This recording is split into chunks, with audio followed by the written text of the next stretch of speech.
ಮಾಜಿ ಮುಖ್ಯಮಂತ್ರಿ ಮತ್ತು ಸಂಸದ ಬಸವರಾಜ ಬೊಮ್ಮಾಯಿ ಸಿದ್ದರಾಮಯ್ಯ ಅವರ ನಾಯಕತ್ವ ಕುರಿತು ತೀವ್ರ ಪ್ರತಿಕ್ರಿಯೆ ವ್ಯಕ್ತಪಡಿಸಿದ್ದು, ನಾನೇ 5 ವರ್ಷ ಮುಖ್ಯಮಂತ್ರಿ ಅಂತ ಎದೆ ಬಡಿದುಕೊಂಡು ಹೇಳುವ ಪರಿಸ್ಥಿತಿ ಸಿದ್ದರಾಮಯ್ಯಗೆ ಬರಬಾರದಿತ್ತು ಅಂತ ಕಟುವಾಗಿ ಟೀಕೆಯನ್ನ ಮಾಡಿದ್ದಾರೆ.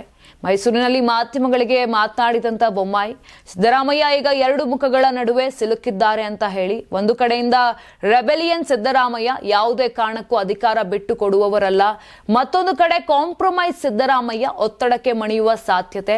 ನಿಜವಾದ ಸಿದ್ದರಾಮಯ್ಯ ಯಾರು ಎನ್ನುವುದು ಈ ತಿಂಗಳಲ್ಲಿ ಸ್ಪಷ್ಟವಾಗಲಿದೆ ಅಂತ ಅಭಿಪ್ರಾಯಪಟ್ಟರು.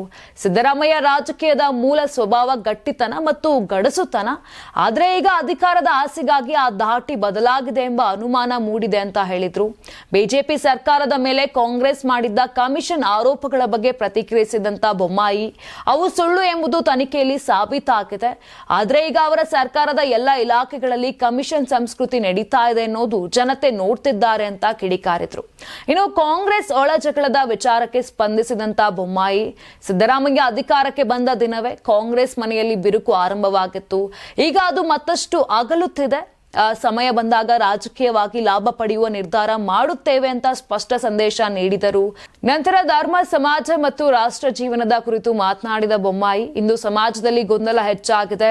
ಧರ್ಮ ಒಂದಾಗಿಸಬೇಕಾಗಿದ್ದು ಬೇರ್ಪಡುತ್ತಿದೆ. ಸ್ವಾಮಿ ವಿವೇಕಾನಂದರು ಭೂಮಿಯನ್ನ ಪ್ರೀತಿಸುವುದರಲ್ಲೇ ಧರ್ಮ ಮತ್ತು ದೇಶಭಕ್ತಿ ಆರಂಭವಾಗುತ್ತದೆ ಅಂತ ಹೇಳಿದ್ದಾರೆ ಅಂತ ಹೇಳಿದ್ರು. ಭಾರತದ ಸಂಸ್ಕೃತಿ ಮೇಲಿನ ಐತಿಹಾಸಿಕ ದಾಳಿಯನ್ನ ಉಲ್ಲೇಖಿಸಿದ ಬೊಮ್ಮಾಯಿ, ಇಲ್ಲಿ ಸಂಪತ್ತಿಗಾಗಿ ಯುದ್ಧವಲ್ಲ, ಸಂಸ್ಕೃತಿಯನ್ನೇ ಗುರಿಯಾಗಿಸಿಕೊಂಡ ದಾಳಿಯಾಗಿತ್ತು. ಆದರೆ ಸಂತರು, ವಿಶೇಷವಾಗಿ ವಿವೇಕಾನಂದರು ದೇಶವನ್ನ ಉಳಿಸಿದ್ರು ಅಂತ ಹೇಳಿದ್ರು.